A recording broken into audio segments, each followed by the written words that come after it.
gerúndio.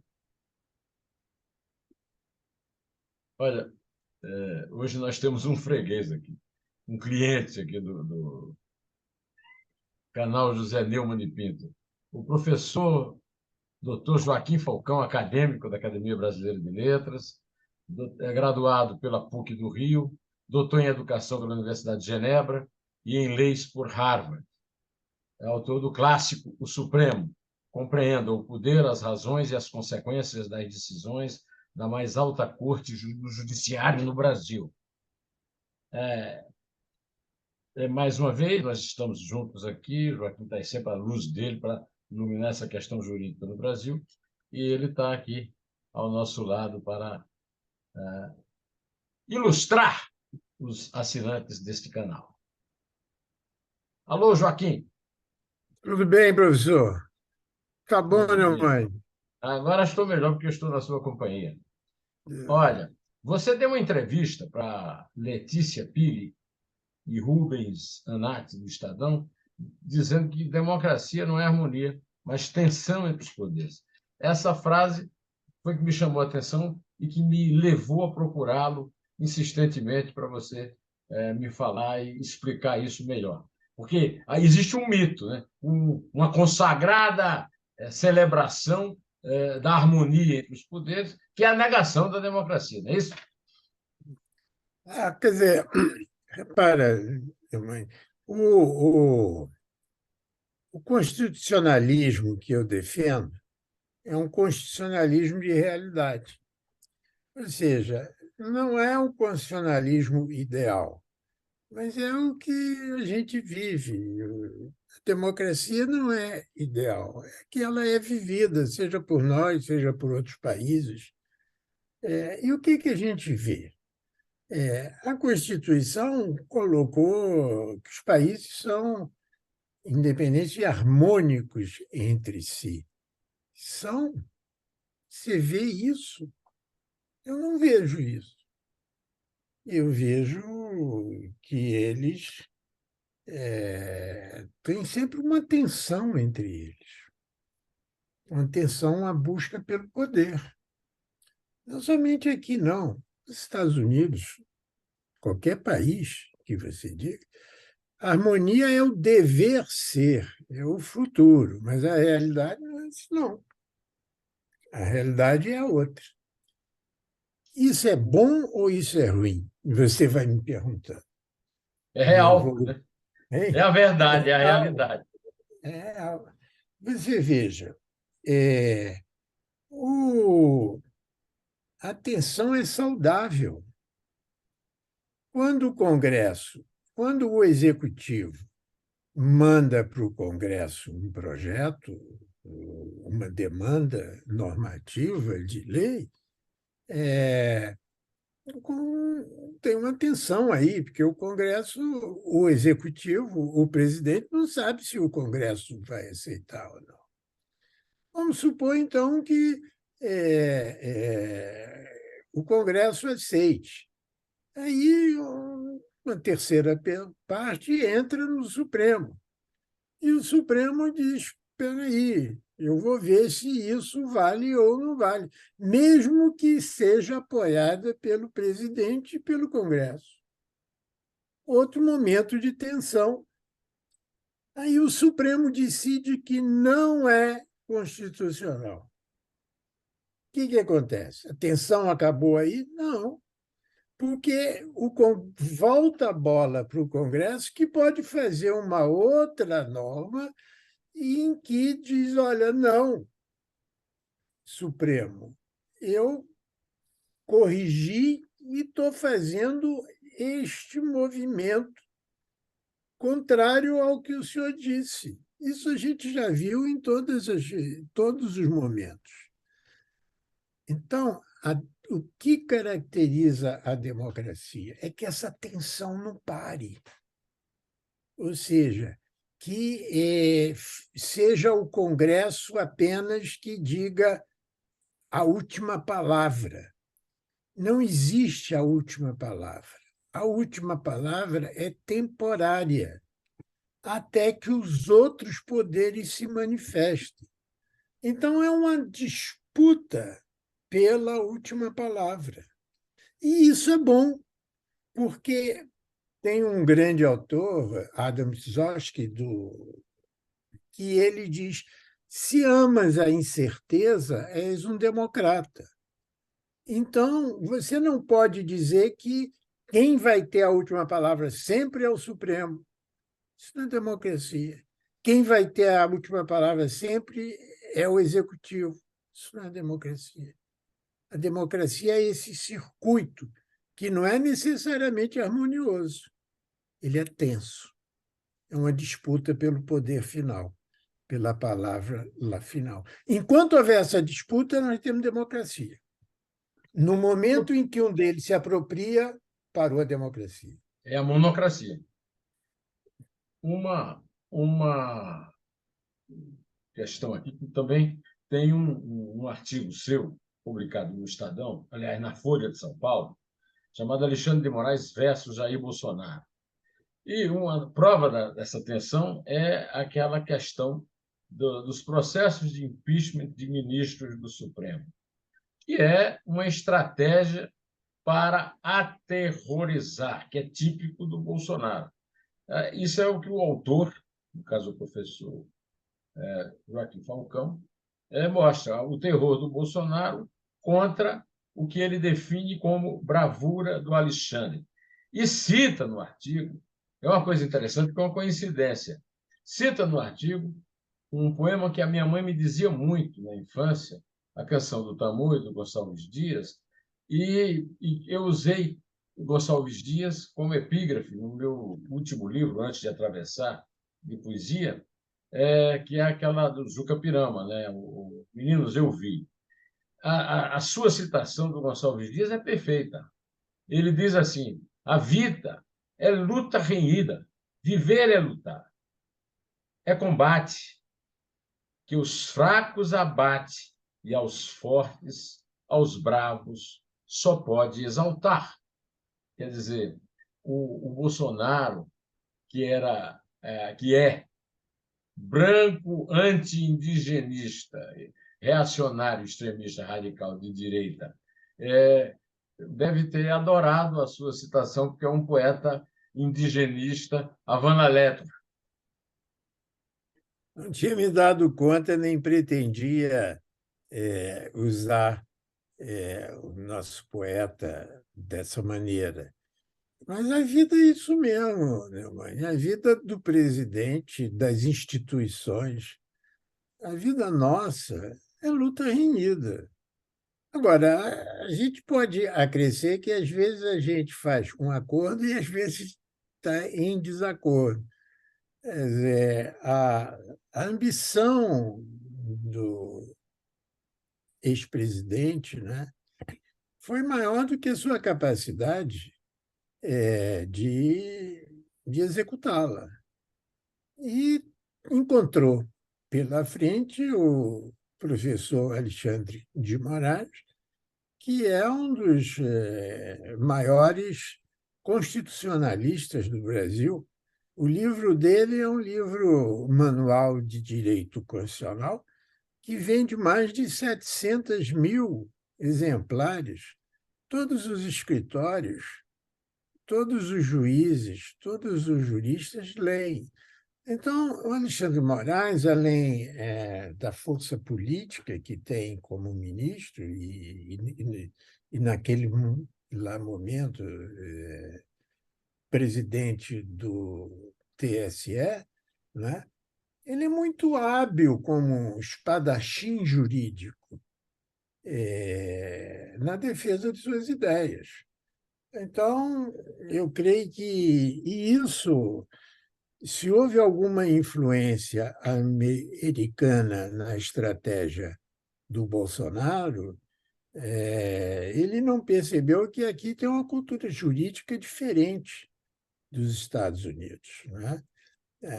Aqui, o Supremo nós temos o Tribunal Superior Eleitoral, que não existe nos Estados Unidos, nem existe em grandes números de países. Isso é uma boa jabuticaba do Brasil, criado por Getúlio, tá certo?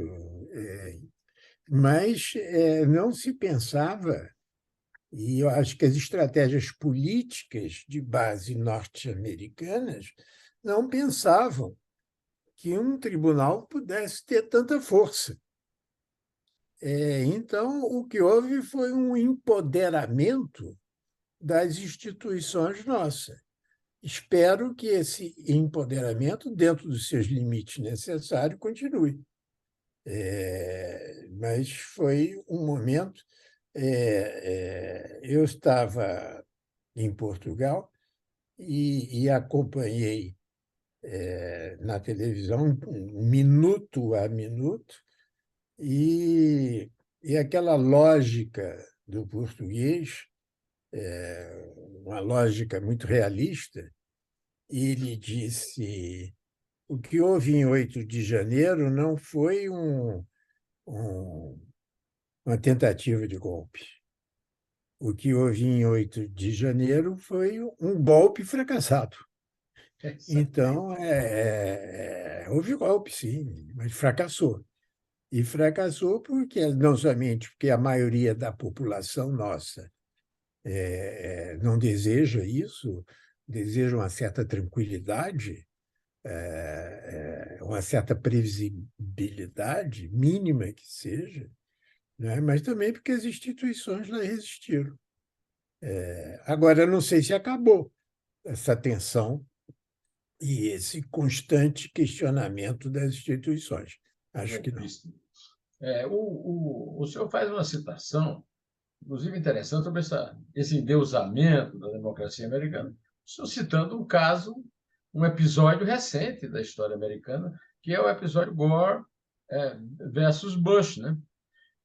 Na Flórida, que até hoje é discutido isso, e que isso não acontece no Brasil, exatamente por causa do vilão É. fascismo golpista, que são as urnas eletrônicas. Né? Deixa eu explicar melhor, e obrigado por você ter tocado nesse ponto. Quando houve a disputa entre Gore e George Bush filho, né? Lá, em vez de ter um sistema centralizado de apuração eleitoral e de processo, ele é todo federalizado. Então, são dezenas de estados, cada um com suas ideias, seus projetos, suas leis e com suas instituições. E houve um problema na Flórida, que decidiria a votação se houvesse uma recontagem dos votos, porque houve indicações muito plausíveis de que teria havido uma recontagem equivocada dos votos na Flórida. Quer dizer, o que achavam que ocorria com o nosso sistema, e que o sistema era frágil diante da verdade eleitoral, não. Os americanos, eles é que são frágeis. Eles é que são frágeis. E houve, então, essa questão básica de que se haveria recontagem ou não dos votos da Flórida. Isso chegou até o Supremo. Dependendo da recontagem, seria eleito o Gore e não o Bush. E isso foi uma instabilidade para a democracia americana imensamente, porque o país ficou sem saber quem era o presidente. Quer dizer, e teve que ser o Supremo que decidisse. E o Supremo lá não fez uma decisão que é o seguinte: eu não vou decidir.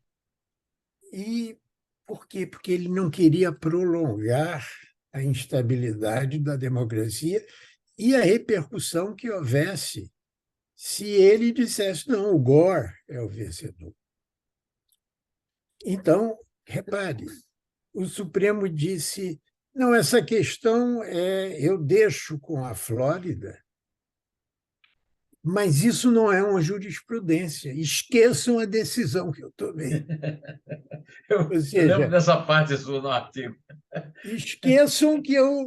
Isso. Esqueçam o que eu escrevi, como diria o Fernando Henrique.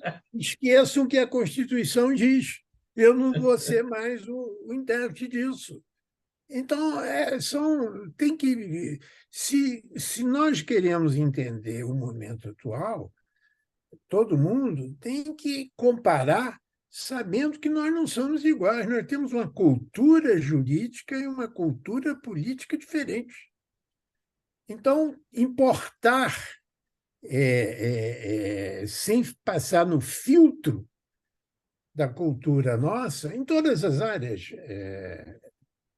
Neumann, é um risco, é um risco. Não devemos, inclusive na economia, sobretudo. Aí nós caímos num ponto que é muito, vamos dizer assim, muito sensível para nós outros, idosos, né? Que é aquela questão que o senhor pôs da questão do tempo para jogar, né? O Bolsonaro tinha para jogar até 28 de outubro, né? O Alexandre, o cargo dele é vitalício, né? Então, na verdade, até a aposentadoria que aos 75 anos, né? Além disso, o senhor fez uma outra conta da comparação da idade. O Jair Bolsonaro, 27, desculpe, 67, e o Alexandre de Moraes, 54. Quer dizer, a longevidade também ajuda nessa luta aí, que é o que dá o título ao artigo, não é isso? Tanto a questão do tempo, da vigência do poder de cada um deles, quanto a própria longevidade de cada um. Você vê, quando eu usei a expressão de que o Alexandre era vitalício, eu usei a expressão com base na Constituição, que diz que os magistrados, mesmo supremos, são vitalícios. E também usei com base num conceito do Eros Grau, do ministro Eros Grau, que diz com um certo humor, o, o Eros é uma pessoa de humor absoluto, mas ele diz conceitualmente correto de que não existe ex-ministro do Supremo. O que existe é ministro aposentado do Supremo. Mas, uma vez ministro, sempre ministro. Evidentemente que o mandato de Alexandre terminava, termina antes, com 75, É eu acho. 75. A bengala, a PEC da bengala. Mas ele é vitalício. Então, é como se fosse um jogo de futebol em que um time tem 45 minutos e o outro tem 55. Então, aí a vantagem está com É aquele que muito tem mais grande, né? tempo do que o adversário. Eu conheci Eros Grau na casa do Celso Laffer, numa troca da cadeira Zé Bonifácio, da nossa inesquecível e amadíssima Nélida e do Felipe Gonzalez. E ele realmente me convidou, inclusive, para um programa maravilhoso, que foi conhecer a biblioteca dele em Tiradentes.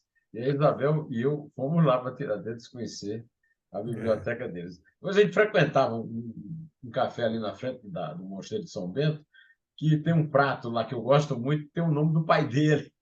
É. É um figuraço, né? Ele tem uma biblioteca preciosa, Nós tivemos não lá. somente de direito, mas de Geral. literatura, de política. É uma Bem das guardada lá em principais. Tiradentes. Bem É. guardada. Agora, sobre o Supremo, você tem uma grande questão hoje, não é? Que é o seguinte: provavelmente a gente vai ter duas vagas no Supremo. Quem é que se indicaria, hein, Neumani, para o Supremo? Vale Joaquim Falcão? não jamais indicaria o Cristiano Zanin. Aliás, Uhum. achei, não sei qual é a sua opinião a respeito, e ele perguntar sobre isso, bastante inconveniente a entrevista que a Carmen Lúcia deu para Uhum. aplaudir a possibilidade da entrada do Cristiano Zanin, Uhum. que foi vontade do pessoal do É. mundo. Eu não li, mas a indicação do Supremo é outra variável que a gente distingue-se dos Estados Unidos muito grande. Quer dizer, lá você tem dois tipos de ideologias jurídicas, que são os conservadores e os liberais, que mais ou menos corresponde ao Partido Republicano e Democrata. Aqui nós temos milhares de partidos, com milhares, assim, dezenas de, Miríades. de possibilidades de representação. Então, a escolha lá é A ou B. Aqui não, aqui é A, B, C, D, Vai de porque A a cada Z. um Aqui vai de A a Z. representa, não tanto, mas De amor a zebra. representa a diversidade ideológica, política, partidária do Brasil, né? Nós somos isso, nós somos diferentes lá. Então, se você me perguntasse, o que não me perguntou ainda, quem eu indicaria, eu acho que tinha que ser uma Pergunta. mulher, e o mais rápido possível. Nós temos um déficit de representação das mulheres nas cortes maiores desse país.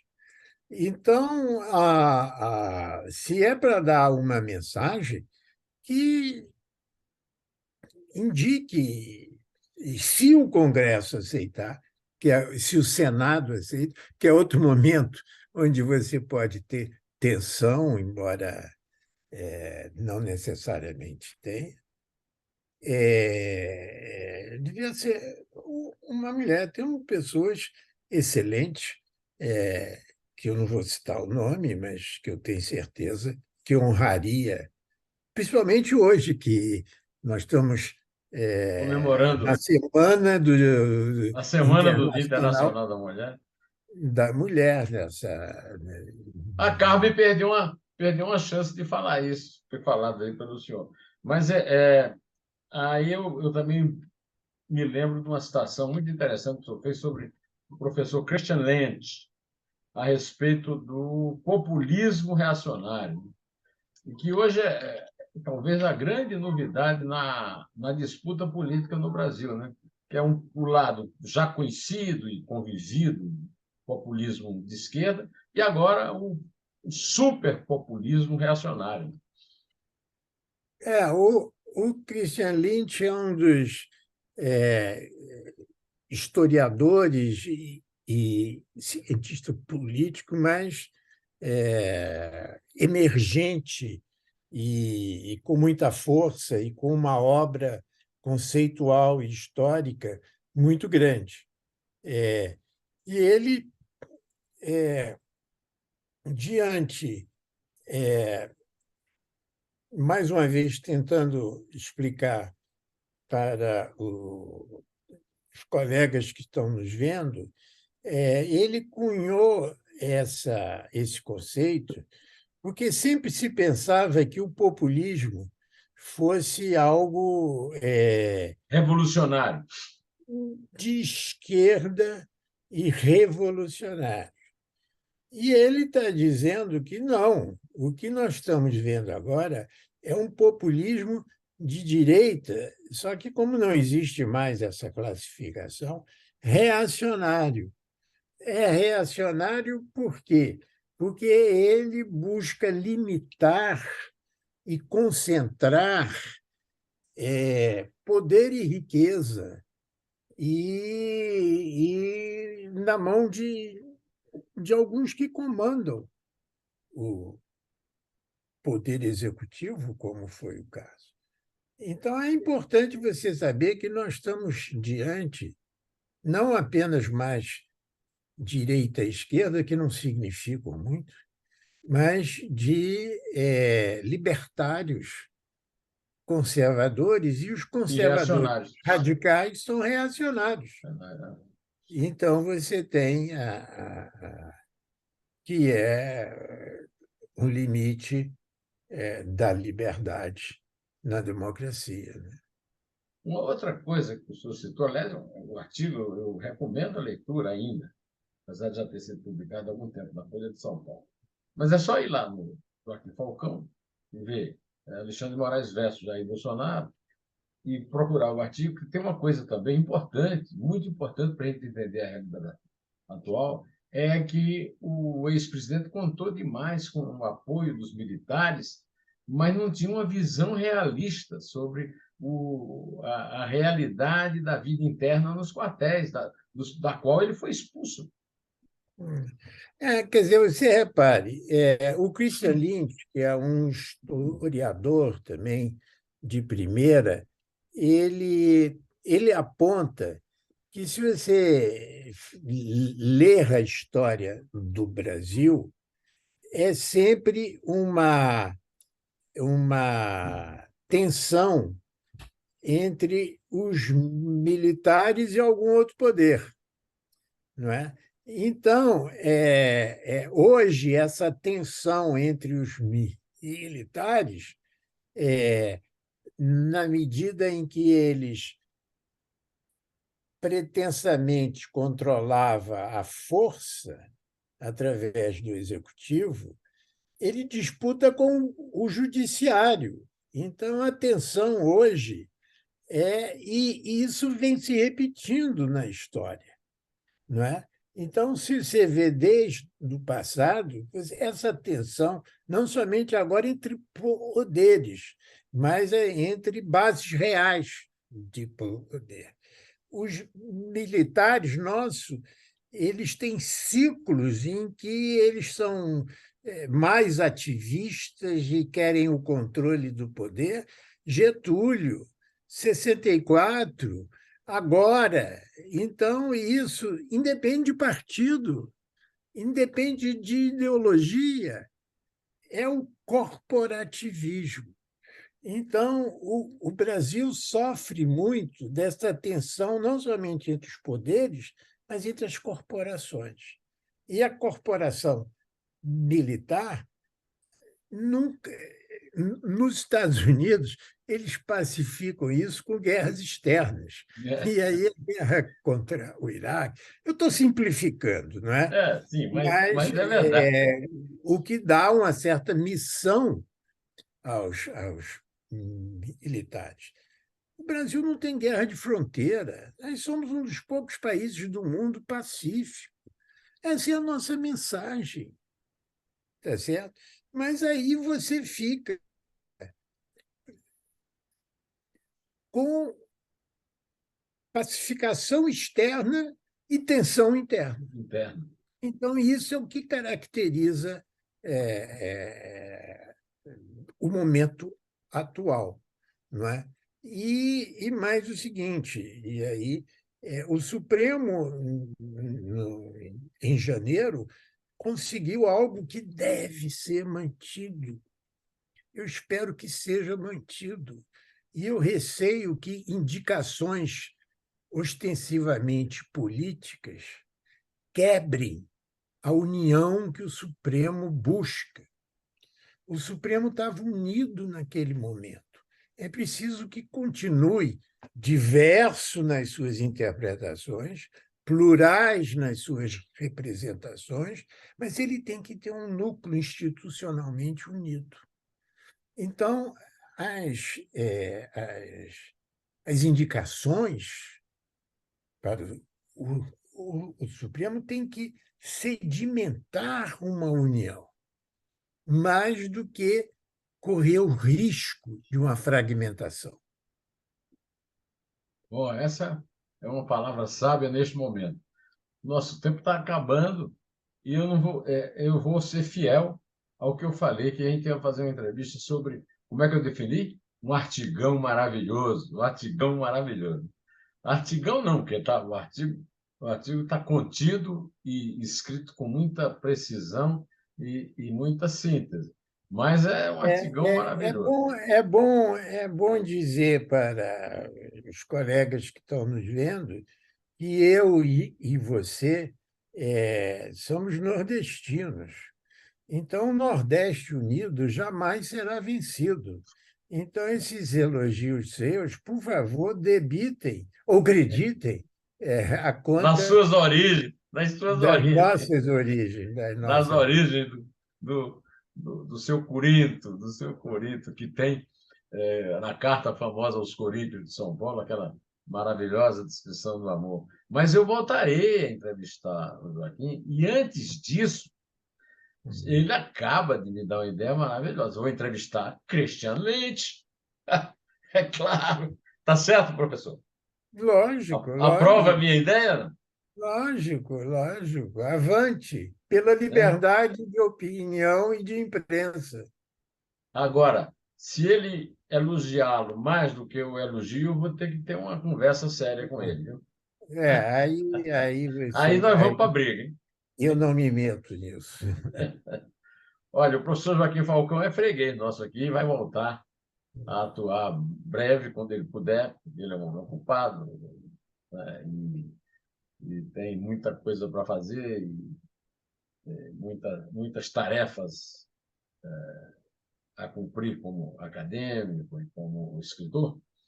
Então, eu agradeço muito a contribuição que ele nos dá aqui de abrir, né, de acender uma luz através do seu pensamento, da sua prática, da sua vida, para que todos nós possamos entender melhor o Brasil e entender de forma mais realista que essa história de harmonia entre os poderes, essa conversa para boi dormido. Não, isso é um futuro que nunca chegará, mas tem que ser perseguido, mas nunca chegará. Vai ver, é a razão da citação famosa do Brasil, país do futuro. Né?